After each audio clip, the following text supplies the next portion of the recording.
Boa tarde. Boa tarde, professora. Boa tarde, professora.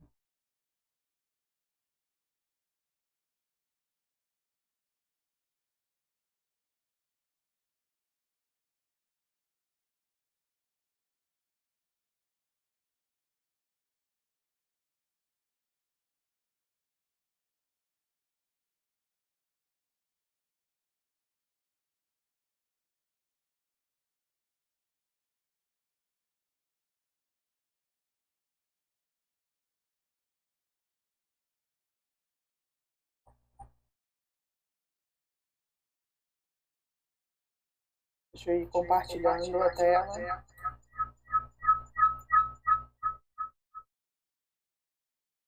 Tá dando um certo.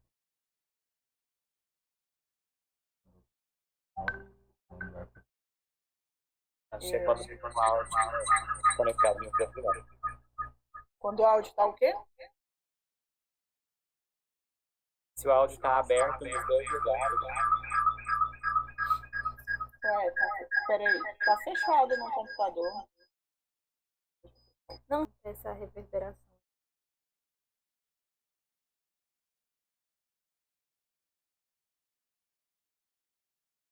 Pronto, desliguei. Agora sim, obrigada, Estão professora. me ouvindo? sim. Obrigado, gente, Sim, pelos sim. auxílios tecnológicos aí. Tudo bem, a gente também teve que aprender. A gente começa a perceber quando começa a ficar velho, quando os alunos começam a ensinar as coisas pra gente, sabe? Ai, ai. Deixa eu compartilhar a tela aqui com vocês. Ainda está entrando.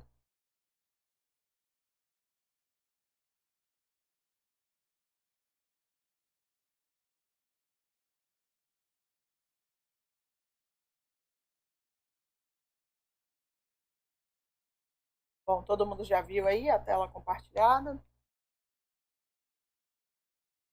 Sim, não está aparecendo. Tem mais alguém para entrar? Sim.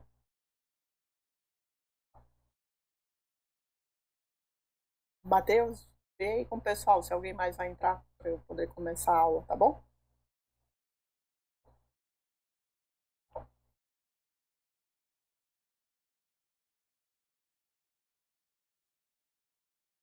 Eu acho que já pode começar, professora. Ninguém respondeu no grupo. Acho que já tá, acho que tá todo mundo também. Então tá bom. Tá faltando um só, não sei.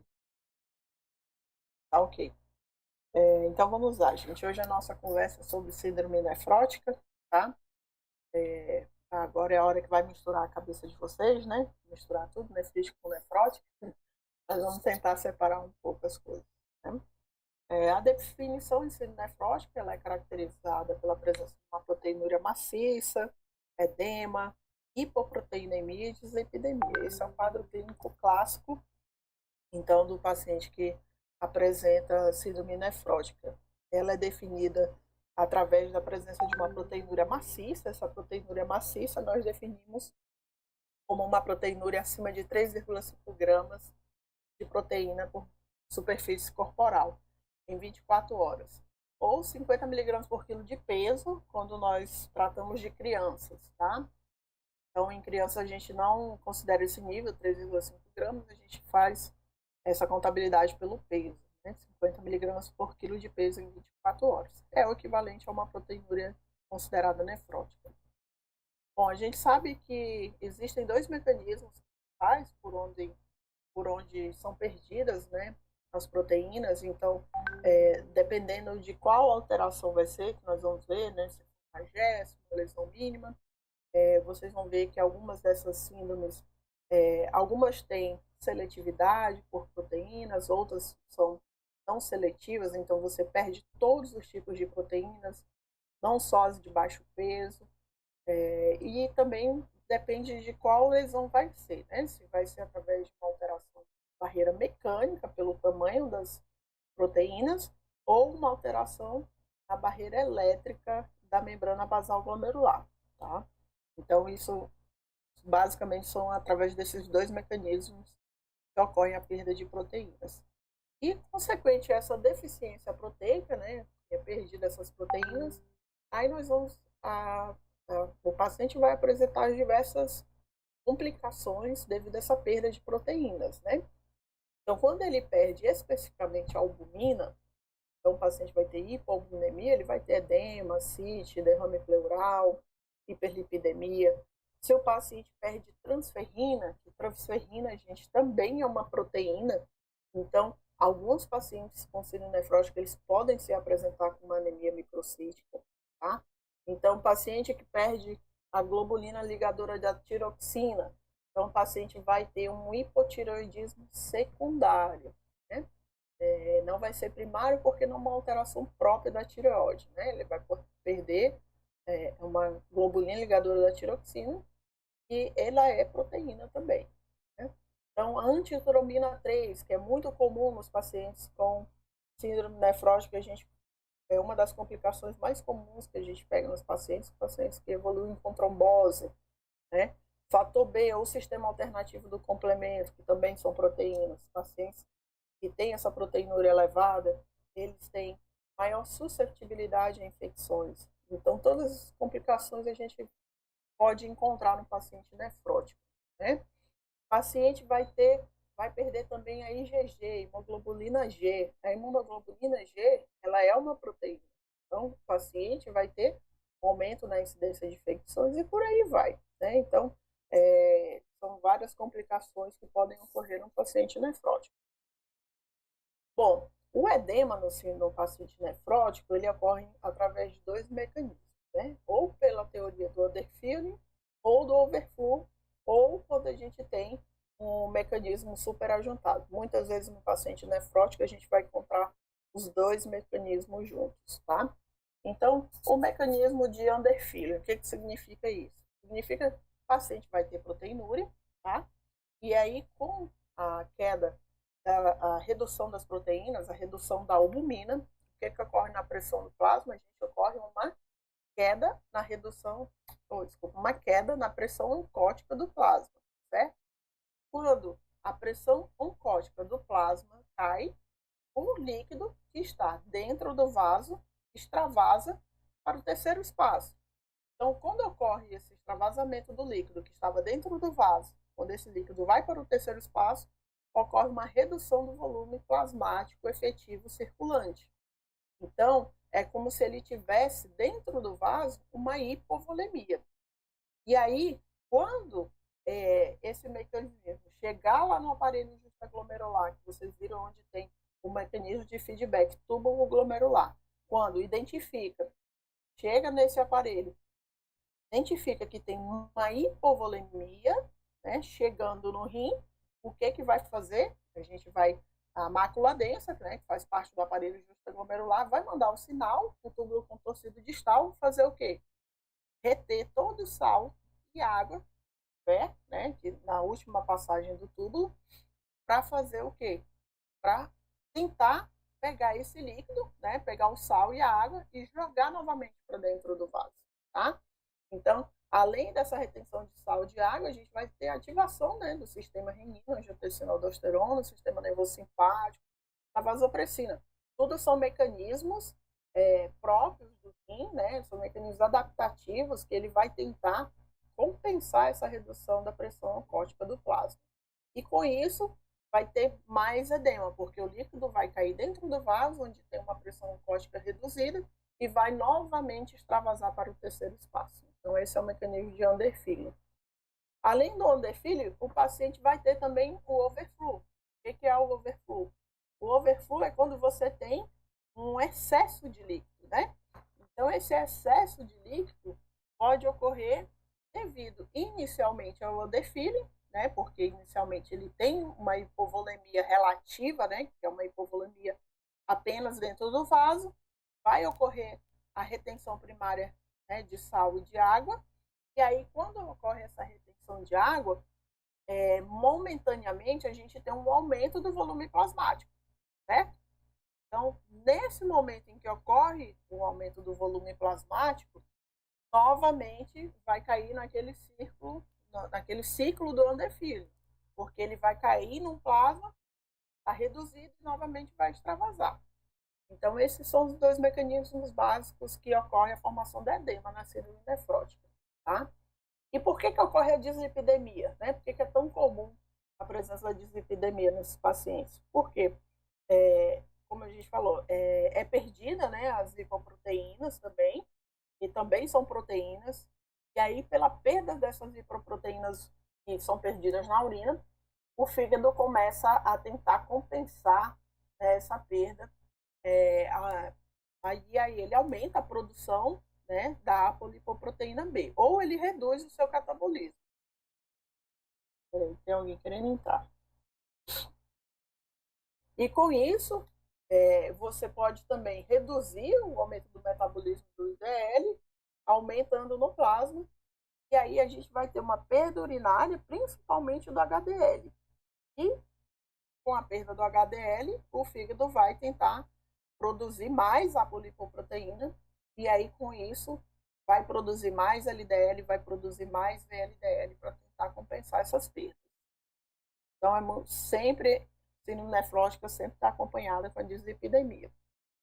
E a hipertensão arterial? Por que mas a hipertensão arterial não ocorre na síndrome nefrítica? Por que ocorre na síndrome nefrótica? Também pode ocorrer, né, na síndrome nefrótica. Como nós vimos, o próprio mecanismo adaptativo do rim é fazer a retenção de sal e de água. Então, com isso, após essa retenção de água, de sal e de água, a gente tem uma expansão volêmica, né, intravascular momentânea, né, e sempre lembrando que esse volume, quando cai dentro do vaso, ele vai depois extravasar para o terceiro espaço, e aí, nesse momento em que o vaso fica hipervolêmico, ou também quando ele extravasa, que ele vai para o terceiro espaço, e ocorre essa hipertensão, né? Por quê? Porque tanto pode ser essa hipertensão por hipervolemia, tá? Tanto momentânea vascular, quanto essa hipervolemia que ocorre no terceiro espaço, né? Do líquido que está lá no terceiro espaço. E aí acontece um mecanismo que a gente já comentou antes, né? Que ativa o sistema nervoso, ativa o sistema nervoso simpático, e com isso a gente ocorre aí o rim liberando alguns vasoconstritores para tentar aí manter essa volemia efetiva circulante. As complicações tromboembólicas, né, que também são muito comuns na síndrome nefrótica, o tromboembolismo pulmonar, trombose de veia cava exterior, trombose de veia ilíaca, trombose de veia renal. Nós vamos ver que tem uma glomerulopatia que é membranosa, que é patognomônico. Você tem um paciente com trombose de veia renal, você tem que investigar glomerulopatia, e quando a gente investiga a biopsia, tem lá uma membranosa. Então, assim, nós temos assim, eu tenho pacientes que não tratam, eu tenho um paciente que ele não trata, né, a membranosa, ele tem membranosa, e ele tem, assim, é um paciente complicado, assim, também, né, que ele é envolvido com drogas e tudo. Então, ele é um paciente que ele não adere ao tratamento. E toda vez ele está entrada lá no HGR com uma trombose diferente. Ele só interna. Ele não interna por causa do inchaço, por causa da glomerulopatia. Ele interna devido às tromboses. Ele já teve trombose ilíaca direita, ilíaca esquerda. Ele já viajou para fora de TFD para colocar filtro de veia cava de tanta trombose que ele já teve. Mas, né, aquela história, né? Vaso ruim não quebra não. Tá aí. Não trata, e cada vez ele aparece com uma trombose, né? Até uma trombose ser fatal, né? Então, assim, a síndrome nefrótica ela acontece tanto em adultos quanto crianças, né? Então, geralmente elas podem ser primárias do rim, né? Uma síndrome nefrótica primária, ou elas podem ser secundárias. Lembrando que a síndrome nefrótica, mais comumente, ela é primária, né? Apenas 20 a 25% dos casos que ela vai ser secundária. Há outras doenças sistêmicas que nós vamos falar também, né? Então, a síndrome nefrótica primária, nós temos aí as duas, né, de maior incidência, é a GESF e a membranosa, tá? Então, essas duas que são as mais comuns nós encontrarmos, seguida das lesões mínimas, depois da membrana proliferativa e depois da IgA, tá? Mais raramente, né, ocorre a síndrome nefrótica pela IgA, mas como eu até havia comentado com vocês na aula anterior, síndrome nefrítica, que eu tinha uma paciente que a gente estava achando que ela era nefrótica, né, por lesão mínima, por ser uma criança, e no final das contas a gente teve que biopsiar lá e ela veio como IgA. Né, um quadro raro, porque IgA é uma síndrome nefrítica, mas nessa criancinha aí a gente fez esse diagnóstico aí. Bom, então aqui a divisão, para vocês terem ideia, de um estudo que nós fizemos, uma experiência de 20 anos de biópsias renais do Hospital Universitário Getúlio Vargas, lá em Manaus, né, que é o único hospital que faz biópsia renal em Manaus, então, como, na verdade, não em Manaus, como no estado inteiro do Amazonas. Então, nós fizemos um estudo retrospectivo e foi avaliadas, né, as principais causas de síndrome nefróticas e, conforme a literatura, né, 37,5% dos casos foram causas primárias, né, 27,4% foram causas secundárias, e aí nós temos em terceiro lugar os transplantes renais, né, porque no Amazonas até então, na época, tinha serviço de transplante renal, agora atualmente está suspenso o serviço de transplante em Manaus, tem uma previsão de voltar, mas por enquanto a gente ainda não tem muita certeza sobre isso. Mas então por isso que os transplantes apareceram em terceiro lugar, porque os transplantes, nós temos biópsias protocolares para fazer enxerto, né? Então quando o paciente evolui com rejeição, o paciente às vezes começa a perder proteinúria também no enxerto, nós também temos que submeter esses pacientes à biópsia renal. Em seguida, vem as doenças metabólicas, né, intersticial, doenças vasculares, necrose tubular aguda, né, porque são aquelas iras que às vezes a gente não sabe o porquê que o paciente entrou em insuficiência renal aguda, então a gente tem que biopsiar para saber o que está acontecendo, e às vezes foi só uma necrose tubular aguda, devido a um sepse, um quadro séptico, enfim. E ainda em 6%, ainda 6 pacientes foram, a biópsia incrivelmente foi normal, né? Não tinha nenhuma alteração. Tem que rever a indicação dessa biópsia, né? Desses 6 pacientes. Mas assim, só para mostrar para vocês que isso é um dado que é muito fidedigno. Então, assim, a literatura síndrome nefrótica, você encontrou um paciente com síndrome nefrótica, a nossa suspeita inicialmente é de uma doença primária do rim, tá? Então, apenas aí 25% dos casos apenas vão ser doenças secundárias. Bom, em relação às histologias, né? Desculpa, em qual delas relacionadas ao rim, né? As causas primárias. Então, como é que ficou dividido? Novamente, compatível com a literatura, né? Gécio e membranosa ali dividindo o primeiro lugar, tá? Seguido novamente da lesão mínima e depois da membrana proliferativa, né? E a IgA, olha lá, IgA também mostrando a sua participação. Então, assim, sempre lembrar nessa sequência, que você entrou um paciente adulto, claro, né? Nós estamos falando aqui do adulto, com quadro de síndrome nefrótica, você vai pensar, ou é gécio ou é membranosa, né? Lembrando que se for criança, vai ter também lesão mínima. Lembrar que também no adulto pode ter lesão mínima, em menor número, mas ele pode ter lesão mínima. E a IgA aí, mostrando aí também a sua importância, né? Bom, nas etiologias secundárias, né, que são poucas causas, mas que a gente encontra ainda, né, na prática clínica, sempre lembrar que algumas causas estão associadas a certos patológicos na biópsia, né? Por exemplo, a lesão mínima, a gente ocorre geralmente secundária ao uso de anti-inflamatórios não esteroides, ampicilina, linfomas. A gente já teve muitos casos de pacientes com linfomas, que abre o quadro com proteinúria. A gente faz a biópsia do paciente com lesão mínima e depois a gente começa a investigação e aí ele abre esse quadro de linfoma.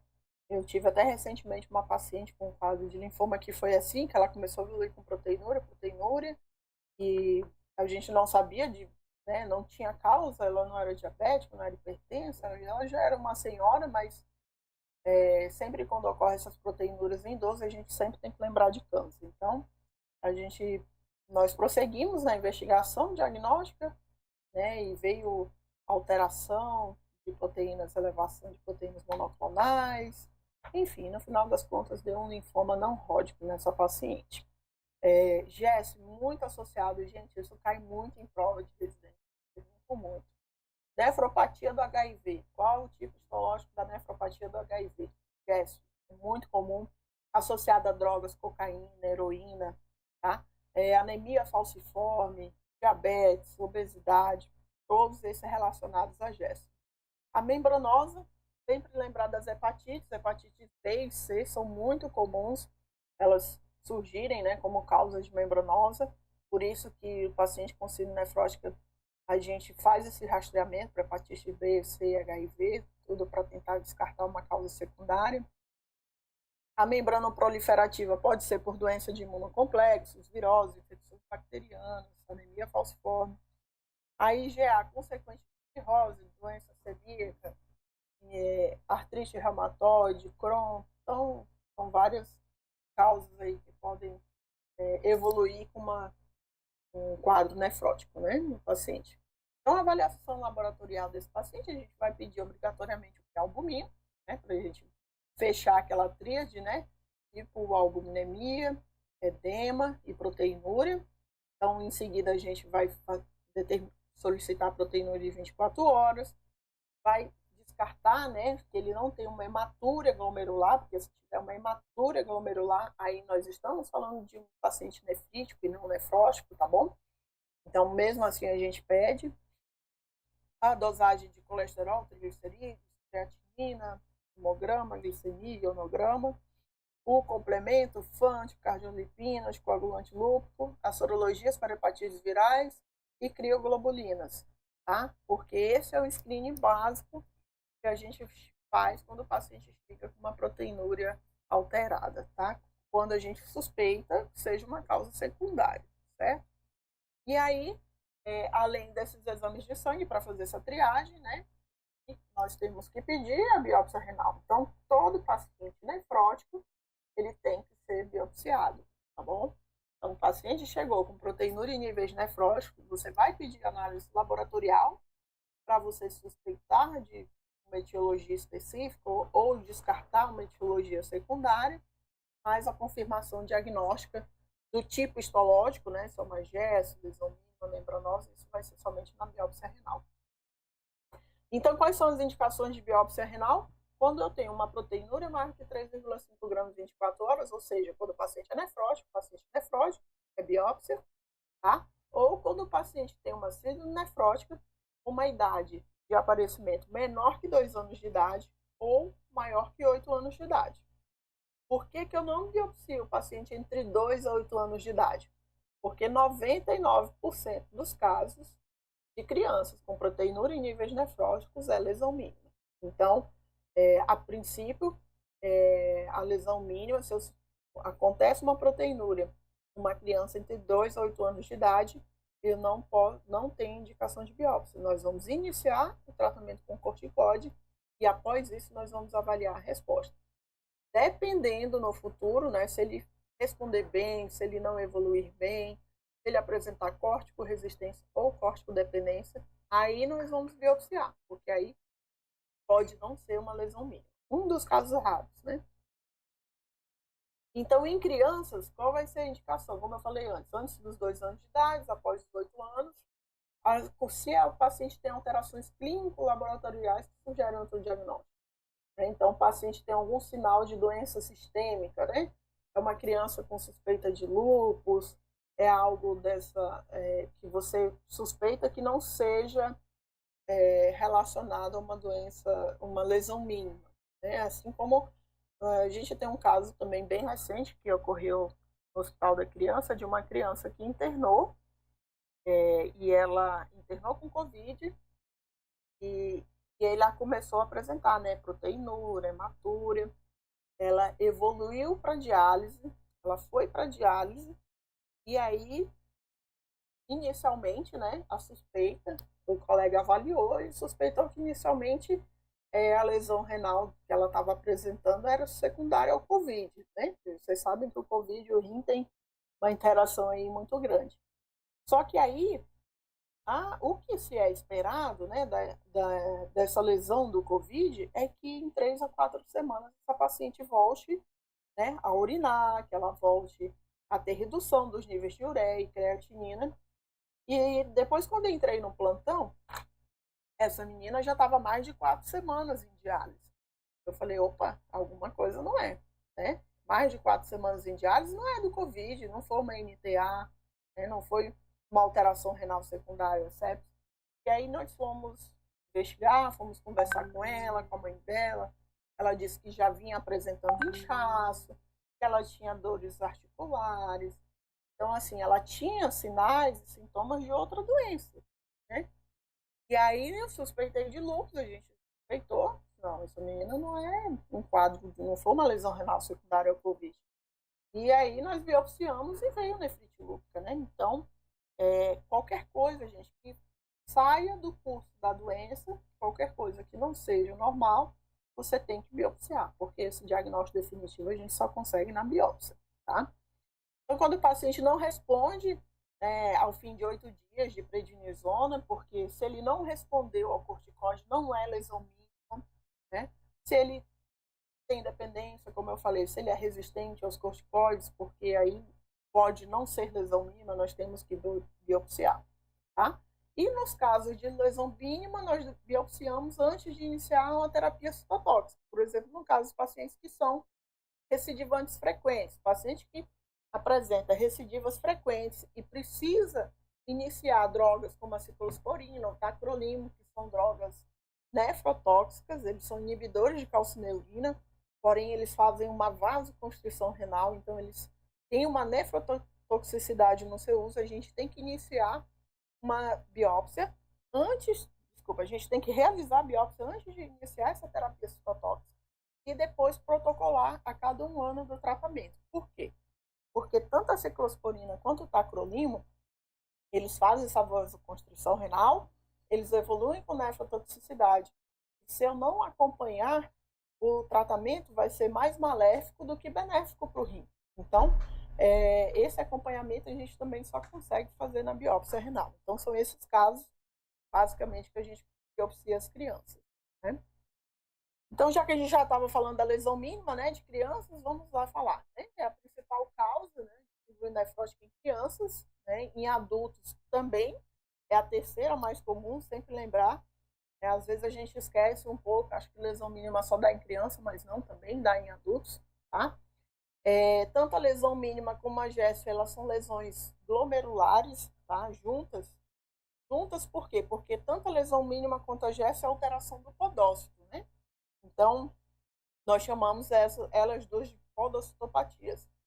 Então, quando vem uma biópsia, que, né, nós consideramos, entre aspas, normal, tá? Por que entre aspas, é normal? Como o nome já diz, né? É NIL, que não se encontra alterações na microscopia de luz. Por quê? Porque essa alteração ocorre apenas no podócito. Então, a gente vai ver aquelas fotinhas que eu mostrei para vocês da histologia. Então, não vai ter nenhuma alteração, tá? Nem na imunofluorescência. A gente só vai conseguir ver alteração de podócito na microscopia eletrônica. Então, se eu quiser confirmar que é uma podocitopatia, eu tenho que solicitar uma microscopia eletrônica. A gente sabe que às vezes é difícil, porque microscopia eletrônica tem um alto custo, né? E a gente não tem assim fácil acesso, só em grande centro, tá? Mas a gente até que tem conseguido fazer alguns pacientes aí, a gente conversa com eles, o SUS não cobre também, então quando o paciente faz é particular. Então, às vezes, alguns casos específicos, a gente conversa com o paciente, se ele tiver condições, tem todo uma história aí por trás para a gente conseguir essa microscopia eletrônica, né? Para a gente confirmar que é uma podocitopatia. Bom, na patologia, eu já adiantei para vocês, na ótica os glomérulos são normais, não tem alteração, né? Fluorescência também não. O glomérulo é totalmente normal. Na microscopia eletrônica, nós vamos encontrar a fusão dos processos podocitários, né? Basicamente é isso que ocorre na lesão mínima barra GESF, né? Além da fusão dos processos podocitários, ocorre o aparecimento de fenestra, né, entre os podócitos, e aí são reduzidos em tamanho alterando a barreira da carga do plasma, né? Então, aí a gente tem uma barreira, desculpa, a gente tem alteração da barreira elétrica da membrana basal glomerular. Com isso, com essa alteração da polaridade da membrana, ocorre a passagem de albumina para o filtrado glomerular. Bom, aqui só mostrando para vocês que é uma biópsia, um glomérulo normal, né? Completamente normal, não tem nenhuma alteração a princípio. Deixa eu pegar o mouse aqui. Pronto. Um glomérulo normal, que não tem nenhuma alteração, espaço urinário normal. Você vê a membrana basal fininha, né? Não tem espessamento. Mesângio, não tem proliferação aqui no mesângio. As células, né? Os linfócitos, leucócitos, desculpa, túbulos normais. Então, a gente não tem nenhuma alteração, tá? Aqui é a coloração de prata, né, que também é feito na microscopia óptica, também não tem nenhuma alteração. Então, quando vinha a biópsia, vem um laudo lá completamente normal. Bom, então a patogenia, né? A lesão mínima não se sabe muito bem por que ocorre, né? Existem diversas teorias hoje, e hoje eles acham que é uma disfunção de células T, né, que produz um fator que aumenta a permeabilidade glomerular. Então, por isso que essa disfunção de células T está muito associado em idosos, principalmente, né, ao linfoma Hodgkin. Engraçado que essa minha paciente era um linfoma não Hodgkin, que a gente fez diagnóstico dela recente. Indivíduos atópicos também têm risco aumentado de apresentar a lesão. Inclusive, tem já estudos que estão bem avançados aí, dizendo que tem muita correlação do paciente que tem a proteína, alergia à proteína do leite de vaca. Ele também pode ocorrer lesão mínima nesses pacientes. Então, tem até um estudo que está sendo feito de pacientes que eles fizeram um acampamento na Disney. Esse estudo está rolando, ainda não saiu o resultado desse estudo, mas a gente está acompanhando porque é um estudo que provavelmente vai mudar algumas coisas aí no tratamento da lesão mínima. Eles pegaram um grupo de crianças, né, que tem alergia à proteína do leite de vaca e que tem o diagnóstico de lesão mínima. E aí eles colocaram esses pacientes para fazer um acampamento na Disney, para se alimentar, fazer uma alimentação exclusiva, né, sem traços de leite, sem nenhum tipo de contaminação. E aí eles querem avaliar a resposta desse tratamento, né, da exclusão da terapia do leite, para ver se esses pacientes vão evoluir com a cura da lesão mínima, né? Então, esse é um estudo que está saindo aí, que a gente está bastante na expectativa que saiam resultados aí, porque se for só em relação à lesão do leite, aí fica fácil, né? Tratar a lesão mínima, né? Bom, e aí o tratamento de escolha para esses pacientes, né? Corticoide, tá? E a ciclofosfamida é a segunda linha, né, de tratamento em adultos, tá bom? Em crianças, a segunda linha de tratamento é ciclosporina. Então, a gente inicia com corticoide, criança. Se não responder a corticoide, a gente inicia a ciclosporina. Adulto, iniciamos com corticoide. Se não responder, aí nós associamos a ciclofosfamida. As manifestações clínicas, então, elas geralmente, né, ocorrem menor que os 8 anos de idade, né, que a gente já falou. Quando ocorre em crianças que são maior que 8 anos de idade, mas que ainda não são adultos, normalmente essas pacientes têm GESP, tá? Então, a gente sempre fica atenta a essa faixa etária, porque a GESP ela pode cronificar, então ela não é como uma doença de lesão mínima. Geralmente ela se inicia após uma infecção, vias aéreas superiores, uma infecção sistêmica, infecção urinária, uma diarreia. Então, geralmente ocorre um gatilho, né? E esse gatilho geralmente é infeccioso, para que comece a ocorrer a perda de proteínas na urina. As manifestações clínicas ainda, né, como eu comentei previamente, o tromboembolismo, né, que é muito comum, e a infecção por germes encapsulados, porque os pacientes comumente perdem IgG, né, que são proteinúrias, é uma proteinúria que nós falamos de grande monta, né, de grandes números, e o diagnóstico, a gente só faz esse diagnóstico primeiramente, a gente inicia o tratamento com corticoide. Se ela responder muito bem ao corticoide, nós podemos dizer que é uma lesão mínima sem precisar biopsiar, né? E se tiver na faixa etária de 2 a 8 anos, tá? Porque a lesão mínima, gente, ela é uma excelente respondedora ao corticoide. Então, você entra com corticoide com 3 dias, o menino já é outra pessoa, a criança já é outra pessoa. Então, você entrou com corticoide, daqui 2, 3 dias, o menino já está 100%, com certeza essa lesão mínima, tá bom? E aí, mais uma vez, a indicação da biópsia renal, só se houver resistência a corticoide, tá? Depois do paciente ter usado aí 2 meses de corticoide, né, que é o nosso protocolo, que é de 6 a 8 semanas de uma dose diária de corticoide em dose máxima. Então, se ele não respondeu, a gente já indica biópsia. Bom, se essa proteinúria, né, ou essa suspeita de lesão mínima ocorrer em pacientes maior que 8 anos e adultos, é biópsia renal, tá bom? A gente inicia o corticoide, mas também faz a biópsia renal, certo? Para a gente ter o diagnóstico definitivo. E aí as principais glomerulopatias que fazem diferencial com a lesão mínima é a membrana proliferativa, a nefropatia por GGM, nefropatia por C1Q, tem aumentado muito o aparecimento dessas nefropatias por C1Q, e elas são muito chatinhas de tratar, porque elas recaem em muitos pacientes. A gente usa corticoide, ciclosporina, tudo que tem direito, e mesmo assim os pacientes continuam recaindo. E o diagnóstico pode ser diferencial com gesto também, lembrando que geralmente a GESF a gente só encontra nos glomérulos justamedulares, ou seja, nós fazemos a biópsia, né, na camada cortical, tá? A biópsia é feita na camada cortical do rim. Então, a gente não aprofunda até a medula, certo? Porque quando a gente aprofunda a agulha dentro do rim, atingindo a medula, a chance de termos complicações da biópsia, a chance da gente pegar vasos para ter sangramento é muito maior. Então, a gente faz a biópsia na camada cortical.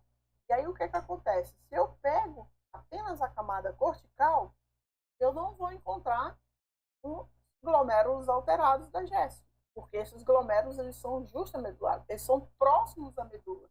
Então, para que eu tenha um diagnóstico de certeza que não é uma GESF, eu tenho que fazer uma biópsia mais aprofundada. Né? No caso, quando eu suspeito que o paciente é uma lesão mínima. Certo? Bom, o tratamento, como eu falei para vocês, é corticoide, né? O tratamento de escolha. A remissão em crianças é 2 semanas, em 2 semanas já está 100%, assim, é muito rápida a resposta, né? Em adultos é uma resposta mais lenta, mas também é uma excelente resposta ao corticoide. E aí nós vamos, já falei para vocês tanto em recidivante, córtico-resistente, né? Então a gente usa algumas denominações para acompanhar esses pacientes, né? Então o paciente quando entra em remissão completa, é quando ele tem uma proteinúria menor que 300 miligramas. Então, eu estou lá acompanhando o meu tratamento, o paciente está fazendo o corticoide, eu quero saber se ele está respondendo bem ao tratamento. Se ele tiver com uma proteinúria menor que 300 miligramas, eu digo que ele está em remissão completa. Agora, se essa proteinúria ocorreu apenas uma redução de 50% da proteinúria inicial, ou essa proteinúria fica naquela faixa de 300 a 3,5 gramas em 24 horas, então eu digo que esse paciente teve uma resposta parcial à terapia, né? Os casos de recidiva são quando eu tenho um retorno da proteinúria de 3,5 gramas.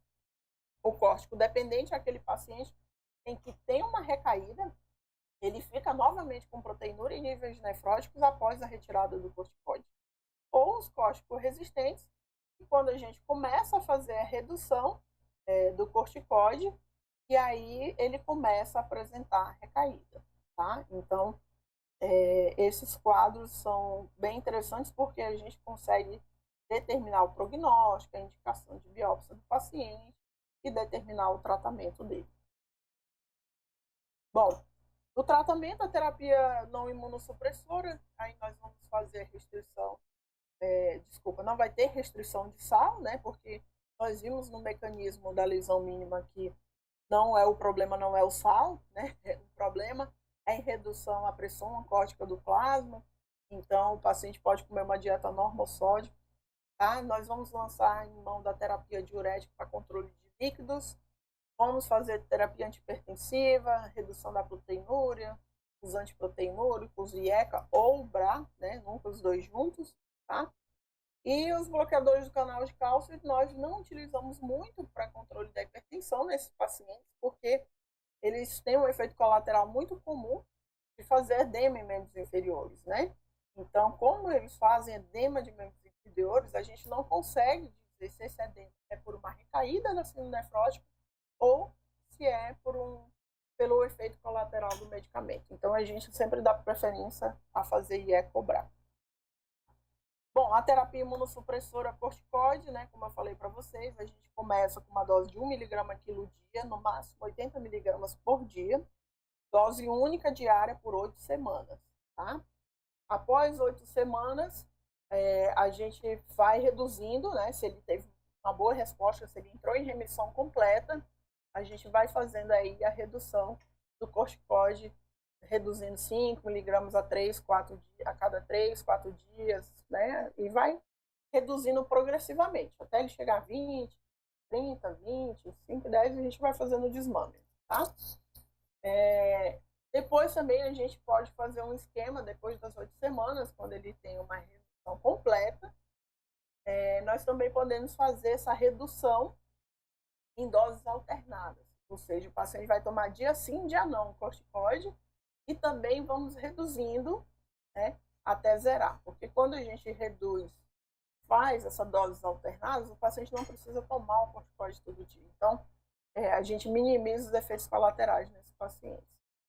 A ciclosporina, né, como eu falei para vocês, ela é um inibidor de calcineurina, ela inibe a produção e liberação das interleucinas 2, bloqueia a divisão celular dos linfócitos T, como a gente viu que a doença de lesão mínima, a doença do linfócito T. E aí nós usamos essa dose de 4 a 6 mg por quilo dia, dividimos a cada 12 horas essa dose, né? E aí nós fazemos a associação com corticoide. Sempre quando nós iniciamos um segundo imunossupressor, ele sempre está associado com corticoide. Tá bom? Nós iniciamos nos pacientes que são resistentes, claro, ao corticoide, e quando ele é resistente, tem que biopsiar, porque pode ser GES, né? Aquilo que nós já comentamos, certo? Em pacientes que são córtico-dependentes, aí já em adulto, né, 75% dos pacientes são córtico-dependentes, eles entram em remissão com a ciclofosfamida, que a ciclofosfamida é a nossa terapia para o adulto. Na dose de 2 mg por quilo dia, e usamos de 8 a 12 semanas, tá? E, geralmente, nós iniciamos a ciclofosfamida assim como a ciclosporina, quando o paciente não responde ao corticoide, né? Terapias de segunda linha. Bom, podemos lançar mão também do levamisole, né, que ele é um antiparasitário, tá? Tem descrito na literatura que ela tem uma ação imunomoduladora, mas assim, em adultos nós não costumamos usar o levamisol, é usado mais em crianças córtico-dependentes e, na verdade, assim, pouco se tem usado o levamisol, né? Porque é uma proteinúria tão expressiva que a gente lançar a mão de um antiparasitário e você ficar na dúvida se vai responder ou se não vai. Mas, assim, há muitos relatos na literatura que o levamisol, ele reduz essa proteinúria, né? A azatioprina nós não usamos, tá? Em lesão mínima, não temos usado. A azatioprina, na verdade, tem indicações agora bem poucas indicações, né? Que surgiram medicamentos muito melhores, como, por exemplo, o micofenolato de mofetil, né? Então, nós usamos o MMF nos casos que eles são resistentes ao uso do corticoide, ao uso da ciclosporina, e ele tem tido bons resultados aí, principalmente na terapia com a GES, né? Que a GES é uma doença que cronifica, né? A lesão mínima, ela não cronifica, ela não vai te levar para diálise, mas a GES sim. O rituximab, então, é a nossa, como é que a gente fala? A última bala, né? A gente deixa de reserva para aqueles casos em que o paciente não respondeu nem a corticoide, nem a ciclosporina, a ciclofosfamida, nem o MMF. Então, a gente usa o rituximab. O rituximab ele é o anti-CD20, né? Tem sido muito usado em lesão mínima, GES. Nós também estamos usando em membranosa. Eu tenho um paciente com membranosa e ele só reduz a proteinúria dele com rituximab. E agora a gente está até fazendo dose de manutenção para ele com rituximab, porque nenhuma outra droga imunossupressora responde. Então ele está agora no rituximab. Os efeitos colaterais mais comuns são febre, dor abdominal, diarreia, vômito, rash. Isso tudo a gente tem que ficar muito atento na hora da infusão do rituximab. Tem todo um protocolo de infusão, a velocidade de infusão. Tem que ser feita uma dose alta de corticoide antes para inibir esses sintomas B, né, que a gente chama, pela lise desses linfócitos B. Então, vão aparecer todos esses sintomas, tá? Então, ela é a nossa última arma aí na terapia para controlar essa proteinúria. Os tratamentos das recidivas, né? Se o paciente for córtico sensível, a gente faz um novo curso de corticoide, tá? Se ele for um recidivante frequente, a gente vai fazer a ciclofosfamida ou a ciclosporina. Se for um córtico dependente, a gente usa doses baixas de prednisona, a gente mantém o paciente com uma dose baixinha de prednisona, e se mesmo assim ele continuar ainda tendo recaída, a gente associa a ciclosporina ou a ciclofosfamida, tá? Os córticos resistentes, né, que ainda não está bem definido se nós iniciamos a ciclosporina com ou sem prednisona, mas todos os estudos sempre mostram os pacientes usando ou a ciclosporina ou a ciclofosfamida associado ao corticoide. Então, o protocolo que eu uso, mesmo para os córticos resistentes, são a ciclosporina em associação com o corticoide. Alguma dúvida aí da lesão mínima? Alguém quer falar alguma coisa? Só eu falando já estou com a boca seca. Vamos perguntar? Professora, eu só queria perguntar como é o procedimento da biópsia que fazem aqui. É transcutânea, né? Que a senhora falou que é mais cortical. Uhum. Ah, tá. Tem uma que é percutânea, né? Tem uma que é venosa também, não é? Venosa? Intravenosa, assim. O professor tinha comentado sobre ela, daí, como a senhora falou que normalmente afeta os justamedulares, né? Justamedulares, Isso, não. daí talvez poderia ser uma. Acho que você confundiu, não tem biópsia venosa, não. O que nós temos é a biópsia percutânea ou a céu aberto. A percutânea, como é que é feita a biópsia percutânea? A gente faz uma guiada por ultrassom, né? Então a gente vai lá, localiza o rim, tem uma pistolazinha que é acoplada a uma agulha, e aí a gente faz uma incisão, uma pequena incisão ali na região lombar, ali no rim, né? Conforme a localização que a gente viu no ultrassom, a gente localiza o rim, coloca a agulha, faz os disparos, tá? Então, assim, não pega corte nem nada. É só uma incisão através de agulha. Entendeu? Entendi. A biópsia por céu aberto é a biópsia que você abre, né? É uma biópsia cirúrgica. Você faz uma cirurgia. Você vai abrir, vai chegar até o retroperitônio, e aí você vai ver o rim. E geralmente essa biópsia é feita pelo urologista. Ele faz uma biópsia em cunha, tira o material em cunha. Ele vai lá e corta com bisturi mesmo, um pedacinho lá do rim. Então são essas duas formas que a gente tem de biópsia. Ou a percutânea, né, que é através de agulha, ou a biópsia a céu aberto. Entendi, essa transvenosa aí deve ser outra coisa. Você tá confundindo. Entendi. Deve ser o... que tinha. Com catéter. Será que... não, essa com catéter, isso aí é outra coisa. Isso aí é para estenose de artéria renal. Uhum. Para estenose de artéria renal, né? que você, Entendi. quando tem a suspeita de estenose de artéria renal, você faz o cateterismo. Aí sim, você pega a veia femoral, aí você vai por via venosa, né? Mas isso aí é outra coisa, não tem nada a ver com biópsia. Isso aí é um cateterismo. Beleza. É um cateterismo que não é no coração, é no rim, entendeu? É a mesma coisa. Entendi. Tá bom? Bom, vamos para GERSO, então. GERSO é a forma mais comum de síndrome nefrótica, principalmente em negros. Então, gente, GERSO é aquele quadro clínico que chega paciente jovem hipertenso com proteinúria. Jovem, negro, hipertenso com proteinúria é GES, tá bom? Então, é o quadro típico de GES, né? Que o paciente chega geralmente investigando hipertensão secundária, né? São pacientes jovens com hipertensão, e aí, no final das contas, vai ter lá uma doença renal, uma glomerulopatia, essa glomerulopatia é GES. Principalmente em negros, né, em pacientes portadores de HIV, como eu falei para vocês, existe a nefropatia do HIV, que ela é uma GES. Então, por que nós denominamos de nefropatia do HIV?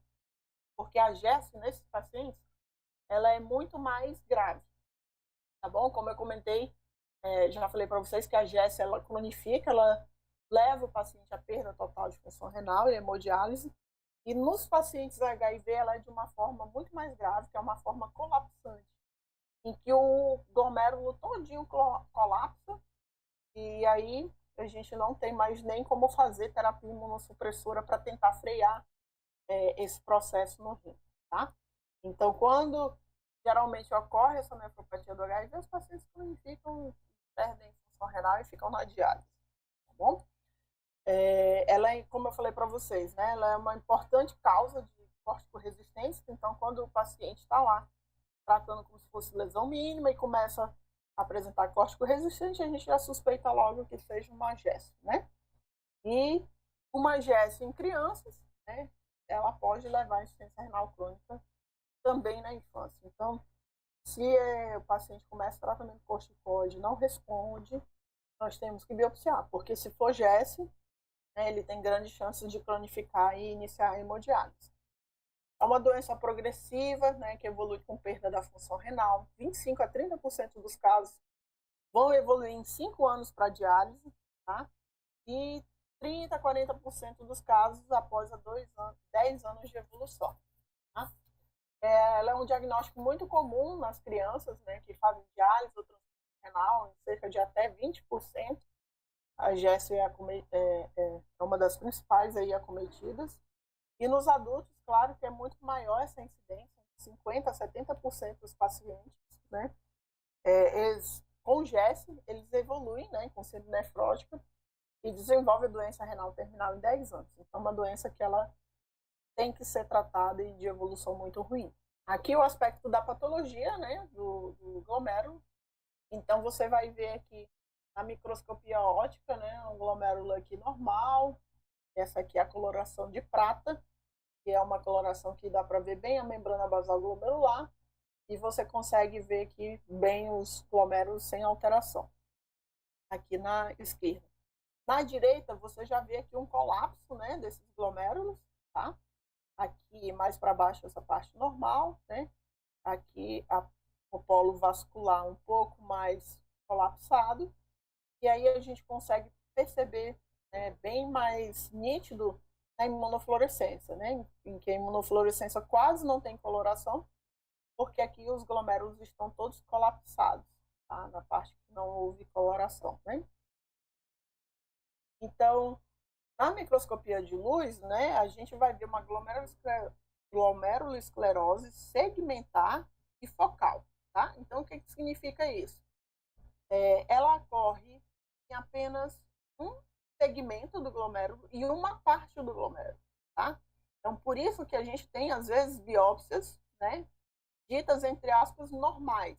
Por quê? Porque se eu pego uma biópsia, né, que não seja uma biópsia profunda, em que ela pegou apenas a região cortical, de repente ela não pegou aquela região que está afetada pela GES, eu não vou conseguir fazer esse diagnóstico, tá?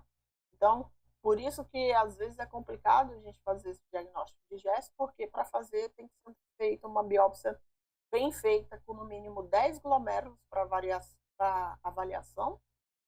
Uma biópsia com menos de 10 glomérulos para microscopia óptica, a gente não tem como descartar que seja GES, né? Na imunofluorescência, nós precisamos que tenha pelo menos 2 glomérulos, tá? Para fazer uma análise, para dizer que foi uma biópsia bem feita, né? E na eletrônica basta apenas um, né? Que a eletrônica enxerga tudo, até os podócitos. Então, na eletrônica a gente só precisa de um glomérulo. Só é difícil a gente conseguir a eletrônica, né? Mas a gente tenta. As manifestações clínicas têm um início abrupto, né? Ela tem o quadro de síndrome nefrótica clássica, geralmente na ocasião do diagnóstico, a proteinúria dela é do tipo não seletiva. Hipertensão, como eu falei para vocês, sempre lembrar, hipertensão secundária se investigar GES. Ela pode ter hematúria microscópica. O complemento é normal, não tem alteração de complemento. A gente vai ter alguns complexos imunes circulantes em até 30% dos casos. Às vezes, na imunofluorescência, a gente vai ter depósito de IgG e C3 em níveis reduzidos de IgG. Na patogenia, a gente hoje tem agora, a gente pode dosar agora, né, o receptor solúvel da uroquinase, o SUPAR, e nos estudos recentes aí vem mostrando que ele é um dos responsáveis pelo aparecimento da GES. Então, hoje a gente já tem uma alternativa para a biópsia renal. Nós podemos fazer a dosagem do anticorpo, do anti-SUPAR, e se esse anti-SUPAR vier positivo, a gente nem precisa submeter o paciente à GES, tá bom? Ou submeter o paciente à biópsia, porque a gente já consegue fechar o diagnóstico da GES. Assim como a gente também tem esse marcador da membranosa, né? Aqui na GES é o anti-SUPAR. A membranosa é o anti-PLA2R. Eu vou falar para vocês mais na frente. Bom, o curso clínico, então, tem vários fatores aí que vão influenciar, né? O tratamento, em que momento nós fizemos o diagnóstico, se esse paciente já vem há muito tempo com GES e a gente já pegou ele com uma esclerose avançada, uma fibrose intersticial avançada. Então, isso aí vai depender muito de como o paciente se apresenta no momento do diagnóstico, né? E os fatores que são considerados como mau prognóstico é uma creatinina sérica inicial já aumentada. Então, se o paciente chega e já tem creatinina aumentada, já tem fibrose intersticial na biópsia, se tem uma hipertensão severa, difícil de tratar, está usando já mais de 3 antihipertensivos, se ele apresenta proteinúria em níveis nefróticos, ou se ele não tem resposta ao tratamento. Então, esse paciente é um paciente que rapidamente vai perder função renal e vai para a diálise. O tratamento nos pacientes que são sensíveis a corticoide, eles podem atingir, né, a remissão completa dentro de 12 semanas. Então, a GES inicialmente ela pode ser uma boa respondedora a corticoide, tá bom? Então, a gente inicia o tratamento com corticoide e aí nós vamos avaliando a resposta, né, a cada 2 a 3 meses. E aí a gente começa a fazer o desmame e vai vendo a resposta nesses pacientes. Muito difícil o paciente ficar só no corticoide, paciente de GES, tá? Então, se o paciente já tem aqueles fatores de mau prognóstico, como eu falei, a gente inicia sempre o corticoide associado a um segundo imunossupressor, tá? Ou a ciclofosfamida ou ao micofenolato de mofetil, tá bom? Se o paciente entra em remissão parcial, né, aí a gente tem que adicionar o segundo imunossupressor, tá bom? Então, geralmente a gente inicia ou a ciclosporina ou a ciclofosfamida, mas hoje a gente está usando até mais o MMF, porque também ele tem menos efeitos colaterais, né? E tanto a ciclosporina quanto a ciclofosfamida tem muitos efeitos colaterais. Nos pacientes córtico-resistentes, a gente também inicia, né, o segundo imunossupressor, tá bom? Geralmente é o mesmo esquema que usa para lesão mínima, e a gente também inicia o segundo imunossupressor, aí levando em consideração se é adulto ou criança, né? Ciclosporina para criança, ciclofosfamida para adulto, MMF, o que a gente tiver na mão. Bom, a membranosa é a segunda mais frequente causa de síndrome nefrótica em adultos, né? Geralmente ela ocorre sua ocorrência é maior em homens. Ela pode ocorrer em qualquer idade, porém, tem um pico de 30 a 40 anos de idade. Na verdade, ela tem 2 picos, né? Em 30 a 40 anos de idade, pacientes adultos jovens, e tem o pico após os 60 anos. Então, ela tem uma ocorrência bimodal, tanto no adulto jovem como nos idosos. Lembrando que nos idosos, quando a gente faz o diagnóstico de membranose em idosos, a gente tem que continuar o trabalho de investigar a NEL, tá? Então, apareceu o idoso com membranosa, nós obrigatoriamente temos que seguir a investigação para neoplasias. Ela pode ser também causas secundárias, né? Como lúpus, hepatite B, e as neoplasias. Bom, as causas secundárias associadas a outras doenças de forma, como eu já comentei com vocês, lúpus, diabetes mellitus, a gente tem muito paciente com diabetes que evolui com proteinúria e níveis nefróticos, a gente biopsia membranosa, as tiroidites autoimunes, sarcoidose, Sjögren, então tudo isso aí pode dar. Infecções, hepatite B, C, estrepto, abscesso, malária, sífilis também, muito comum, a gente também investiga bastante. Alguns fármacos também podem evoluir com membranosa, né? O captopril, clopidogrel, AINES, ouro, penicilamina. Então, todos eles aí são causas de nefropatia membranosa. As manifestações clínicas, né? Geralmente, na síndrome nefrótica, eles têm uma proteinúria, né? Não em níveis nefróticos, mas essa proteinúria sempre é persistente. Pode ocorrer associação com hematúria em 50% dos casos, e sua forma histológica está mais associada à trombose renal. Como eu falei para vocês, aquele paciente sempre interna, é o famoso tigrão, né, que a gente chama, ele sempre interna devido não à membranose, mas devido à trombose. Ele trombose um lado da perna, trombose do lado do outro, tem TEP. Nossa, esse cara aí parece um gato de 7 vidas, porque ele já teve tanta trombose e nada acontece com esse menino. Mas para vocês verem que é uma complicação muito comum realmente da membranose, tá? Na microscopia óptica, a gente vai ter então um aumento, um espessamento difuso da membrana. Isso pode ser visto na coloração tanto no PAS quanto na prata, que são duas colorações, né? Que a gente faz 4 tipos de colorações na biópsia, tá? A gente faz o hematoxilina eosina, né? Que é aquele rosinho, meio arrozeado, vermelhinho. A prata, que é aquela que fica meio preta, o PAS e o tricômito de Gomori. Então, assim, por isso que as biópsias renais a gente não faz aqui em Boa Vista, não faz análise histopatológica, a gente manda para fora, tá? Porque aqui em Boa Vista só faz hematoxilina eosina na microscopia óptica. Então, assim, a gente não tem como fazer um diagnóstico, porque se eu fizer uma biópsia renal e eu mando para a patologia só faz hematoxilina eosina, eu não vou saber se o paciente tem uma membranose, porque a membranose só aparece na coloração da prata do PAS. Então, por isso, que eu acho que deve ser até uma dúvida de vocês, saber o porquê que é tão difícil a biópsia renal aqui em Boa Vista. Assim, o difícil não é o procedimento, porque o procedimento nós nefrologistas fazemos, nós temos o material para isso, para fazer. O problema é a análise da biópsia, tá? Que nós não mandamos para cá porque, infelizmente, a gente precisa, por vezes, até de eletrônica para a gente chegar no diagnóstico do rim, tá? Então, por isso que, geralmente, a gente não manda essa biópsia para ser feita aqui, Boa Vista mesmo. Bom, na microscopia óptica, a gente não vai ter alteração de inflamatório celular, não tem celularidade aumentada, não tem exudato inflamatório no glomérulo, a gente só vai ter alteração mesmo na membrana. Na imunofluorescência, a gente vai ter o depósito granular de IgG e C3. Na microscopia eletrônica, a gente vai ter os depósitos eletrodensos subepiteliais. Esses depósitos subepiteliais, eles fazem como se fossem umas corcovas assim, de dromedário, né? Tem até um termo em inglês. Rumpters, parece. Esqueci até agora. Eles fazem uma formazinha bem bonitinha de ver. Bom, aqui a membranosa, tá? Aqui na coloração do PAS, vocês vão ver aqui o espessamento da membrana. Vocês estão vendo aqui como ela está um pouco mais engrossada, né?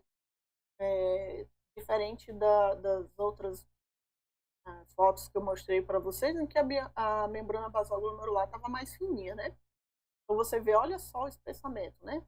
Dessa membrana. Então, tudo isso aqui é característico de membranose. Olha como fica na imunofluorescência, né? Então, a cora a membrana, uma membrana bem espaçada, né? E de acometimento difuso, né? De todo o glomérulo. Vocês vão ver que todo o glomérulo é acometido. Então, o tratamento se baseia no controle da PA, com início de IE-COBRA, controle de proteinúria, então iniciamos o IE-COBRA tanto como medidas antiproteinúricas, né, como controle da pressão. A dislipidemia, a gente faz a dieta com restrição de gorduras, exercício físico, pode usar estatina, fibratos. Iniciamos a heparina de baixo peso molecular ou varfarin para profilaxia de doença tromboembólica. Fazemos vacinação contra os germes encapsulados, né, contra pneumococo, para fazer a profilaxia de infecções.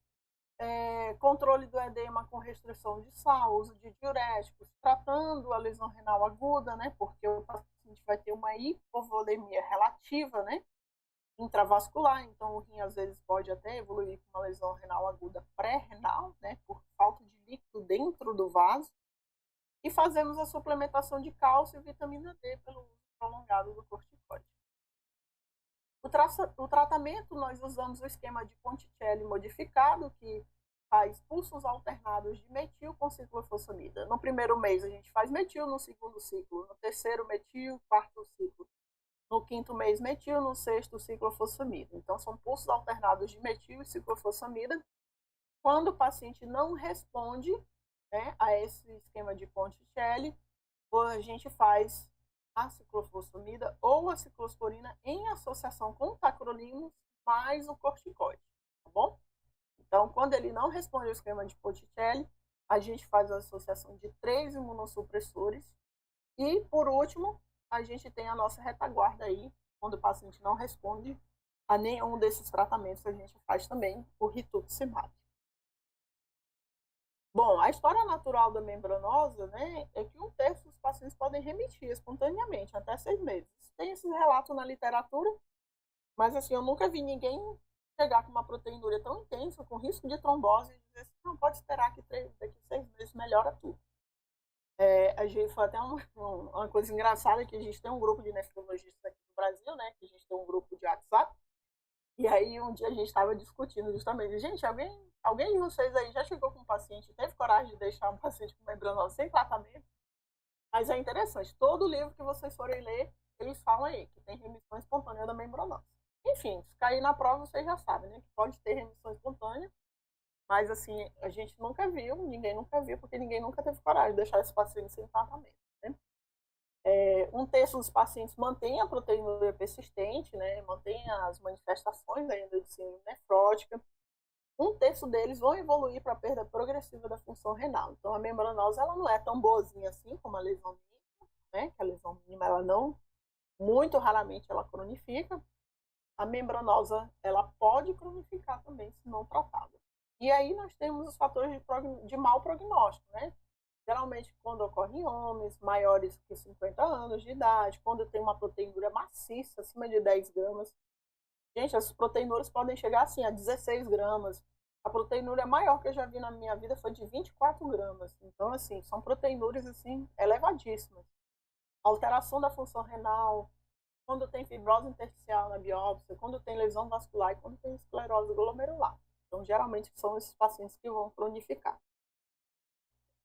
Bom, falando da membrana proliferativa, então, a característica dela, principalmente, é porque ela tem uma hipercelularidade mesangial, né, diferente da GES, da lesão mínima, a gente viu que ela não tem essa hipercelularidade mesangial, por isso que o nome é membrana proliferativa, porque vai ter uma intensa proliferação endocapilar de células, vai ter uma hipercelularidade mesangial e vai ter um duplo contorno nas paredes capilares glomerulares. Então, a gente vai ver na ótica aí um duplo contorno da membrana basal glomerular.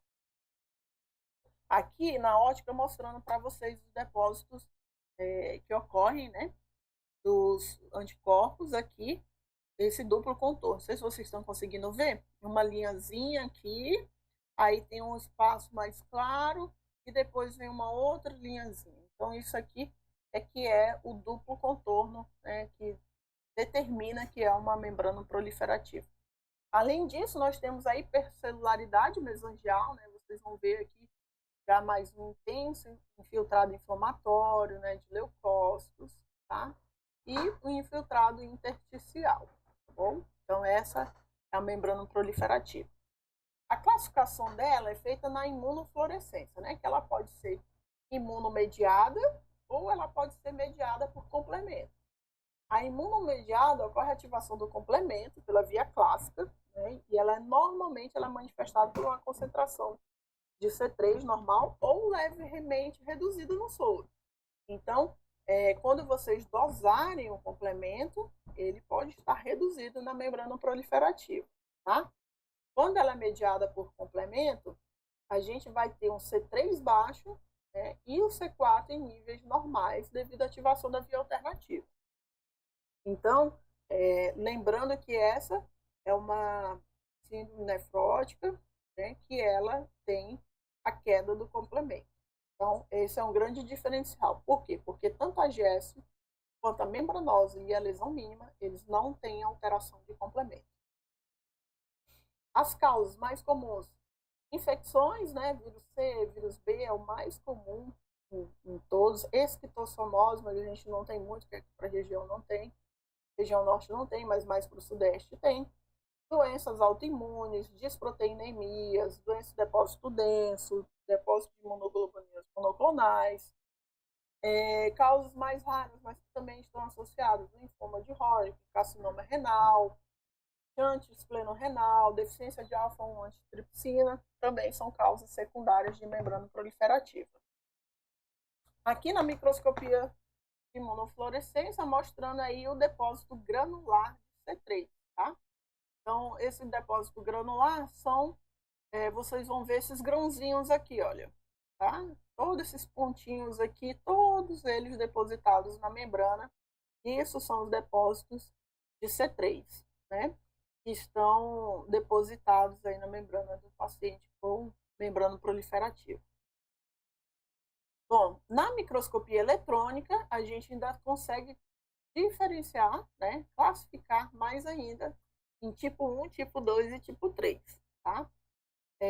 Isso vai depender conforme o depósito, né, dos complexos imunes. Então, na tipo 1, ocorre o depósito discreto do mesange no espaço subendotelial, geralmente mais comumente observada na nefrite lúpica. Na tipo 2, nós chamamos de doença do depósito denso, o DDD, né, que é caracterizado por contínuos depósitos densos ao longo das membranas basais glomerulares. Então, ela é um depósito contínuo, né, em toda a membrana. Na tipo 3, ela é semelhante à tipo 1, tá? Só que tem depósitos subepiteliais e depósitos subendoteliais, né? Que na tipo 1 não tem depósitos subepiteliais, somente na tipo 3. E o tratamento? Geralmente, o tratamento é tratar a doença de base, tá? Então, quando ela é secundária, infecções, antibióticos, as hepatites virais, hepatite B e C, a gente faz o tratamento inicial da doença de base, tá bom? Então, nos pacientes com hepatite B e C, nós não tratamos a membrana proliferativa, a gente entra com esquema antiviral para hepatite B e C, porque a terapia imunossupressora para a membrana proliferativa, ela pode até piorar, né, o prognóstico do paciente com hepatite. Então, a gente não inicia.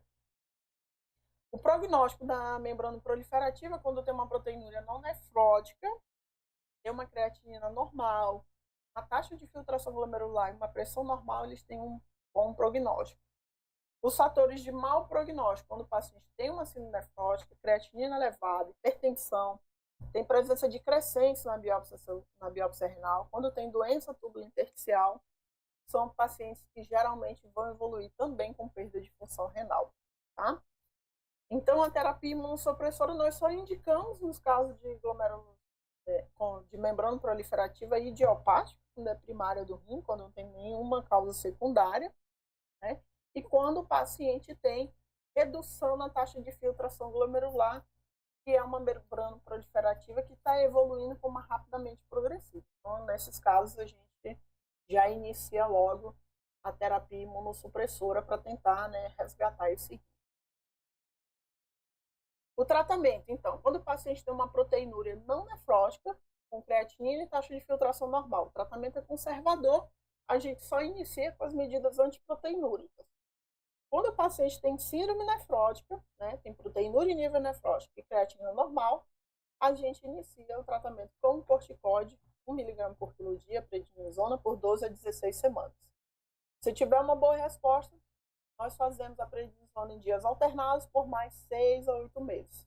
Caso não ocorra essa resposta inicial, ao corticoide a gente inicia o inibidor de calcineurina, a ciclosporina.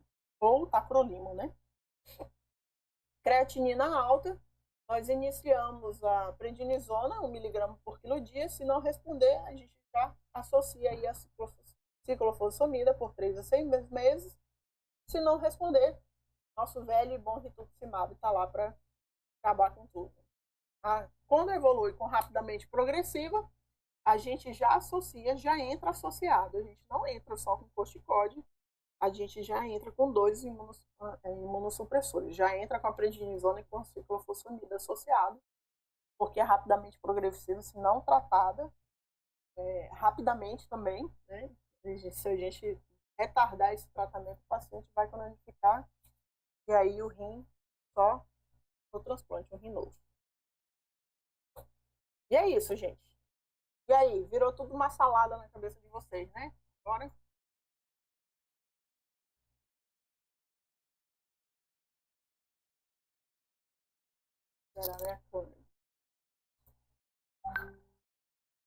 Oi, tem alguém aí ainda?